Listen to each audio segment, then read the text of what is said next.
আসসালামু আলাইকুম। আশা করি সকলে ভালো আছেন। চাকরির পরীক্ষায় 100% কমন পাবেন রূপপুর পারমাণবিক বিদ্যুৎ কেন্দ্র থেকে। তো এখানে বেশ কিছু গুরুত্বপূর্ণ এমসিকিউ তুলে ধরবো, আশা করি আপনারা উপকৃত হবেন। তো প্রথমে আসি 1 নম্বর এমসিকিউতে।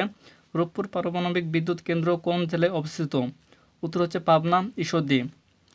2 নম্বর, পারমাণবিক বিদ্যুৎ উৎপাদনে বাংলাদেশ বিশ্বের কততম দেশ? 33তম।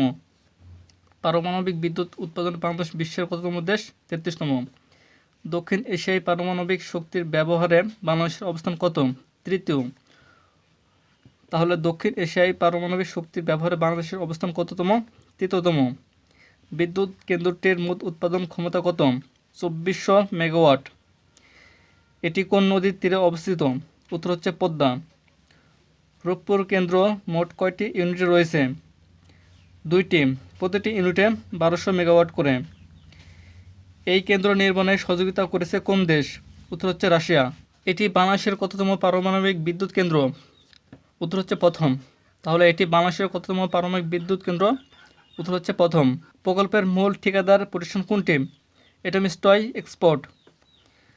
এখানে কোন মডেলের রিঅ্যাক্টর ব্যবহৃত হচ্ছে?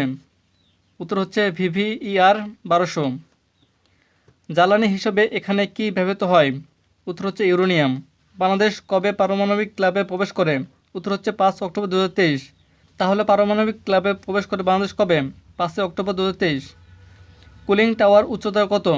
অর্থাৎ কুলিং টাওয়ারের উচ্চতা কত? 175 মিটার। বিদ্যুৎ কেন্দ্রের আয়ুষ্কাল ধরা হয়েছে কত বছর? উত্তর হচ্ছে 60 বছর। জ্বালানি বা ইউরেনিয়াম কোন দেশ থেকে আসে? উত্তর হচ্ছে রাশিয়া।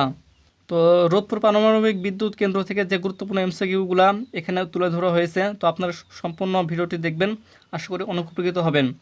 তো তারপরে আসি 15 নম্বর এমসিকিউ। নিরাপত্তা নিশ্চিতে এখানে কয়টি স্তর রয়েছে? 5টি স্তর। তাহলে নিরাপত্তা নিশ্চিতে এখানে কয়টি স্তর রয়েছে? উত্তর হচ্ছে 5টি স্তর।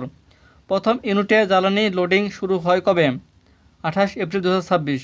তাহলে জ্বালানি লোডিং শুরু হয় কবে? হচ্ছে 28 এপ্রিল 2026। বর্জ্য ব্যবস্থাপনার দায়িত্বে নিয়োজিত রয়েছে কোন দেশ? উত্তর হচ্ছে রাশিয়া। আন্তর্জাতিক পরমাণু শক্তি সংস্থা IAEA এর সদর দপ্তর কোথায় অবস্থিত? উত্তর হচ্ছে ভিয়েনা, অস্ট্রিয়া।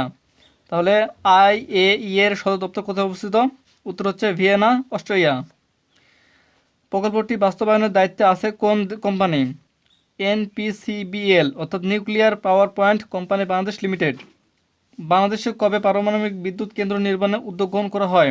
উত্তর হচ্ছে 1961 সালে। তাহলে বাংলাদেশে কবে পারমাণবিক বিদ্যুৎ কেন্দ্র নির্মাণে উদ্যোগ গ্রহণ করা হয়েছে?